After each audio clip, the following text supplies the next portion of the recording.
Now, I don't know what's going to happen with Reince Priebus after this election, but I hope this little fella gets a little bit of rest because this has been a rough one for the guy that reminds me every day of William H. Macy's character in Fargo. This is Reince Priebus. He's on Face the Nation, and he's talking with John Dickerson.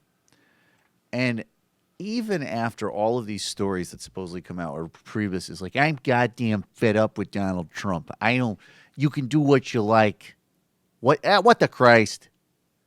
He still has to come out on these Sunday shows and be the Trump whisperer for an increasingly incredulous press.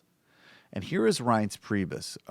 Donald Trump, of course, is going around the country. He's spouting insane conspiracy theories about voter fraud. And, you know, he really is, as people have been saying for over a year, the sort of nutty YouTube comment thread come to life. But the whole Republican Party is the nutty YouTube comment thread come to life.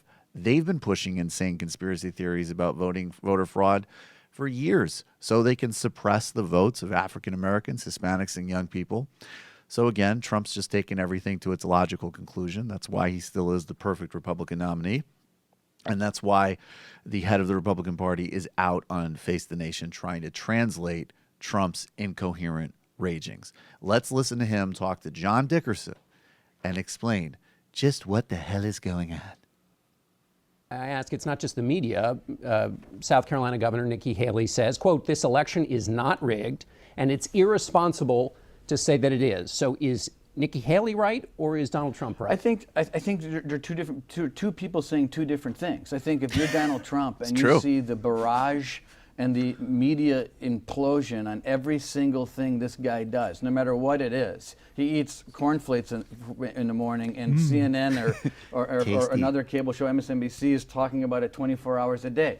If you look at Hillary Clinton, what she's got away with on this email scandal, when you have General Cartwright going to potentially prison for doing 1/10 of her. Listen, but I'm trying to put you in the mind of a person who's running for president and sees this unbelievable world around him, and then you do hear about fraud at the ballot box, and you say, you know what? I'm going to reserve all options. That's what he's saying. But reserving options is different than saying it's going to be stolen. That's how I say it. I understand. But that's the problem is the difference between what you say and what he says.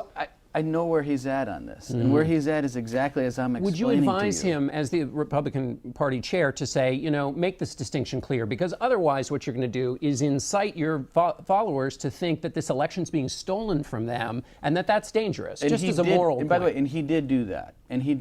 He's still talking about election being stolen. And the week after. No, I don't mean his response to the debate. I mean just in general. When he goes out and says the election's rigged, he said it last night. Listen, I think he's trying to also tell his folks to watch out for this fraud that might occur. But look, it's not, I'm telling you, we know this is not millions of people, but what we're talking about are things like, if you look at the Milwaukee police report that came out about 6 years ago. The Milwaukee Police Department put out a 70-page report on election fraud in Milwaukee. This wasn't the Republican Party putting out the report. What I'm telling you is that this is real. So let's not go down this road where we're acting like this is some figment of people's imagination. But I think the Milwaukee Police report makes just precisely the point. They found fraud, but not enough to steal the election. It wasn't even close. Right. But if you lose by 100 votes, it might be. Right, but that's not. But anyway, let's move on, Mr. Chairman, because Okay.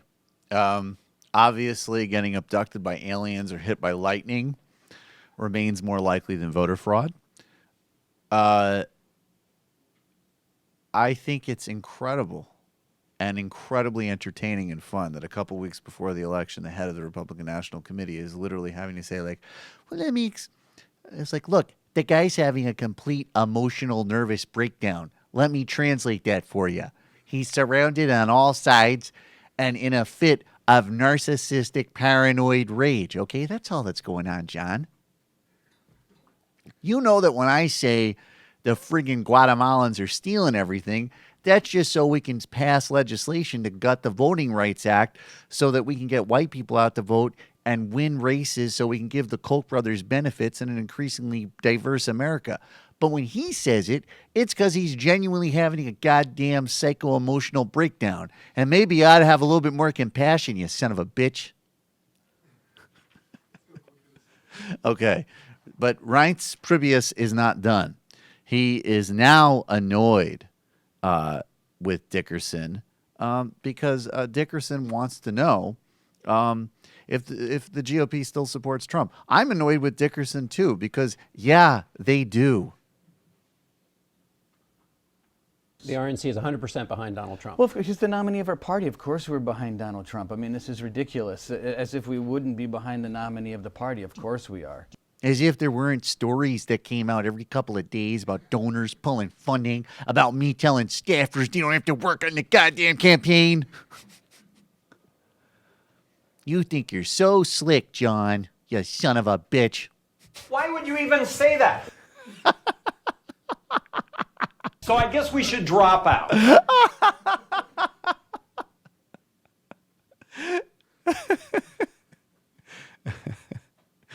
Oh, God.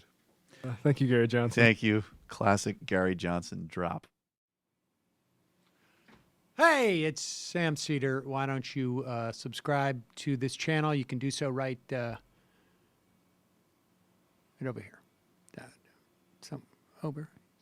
Subscribe.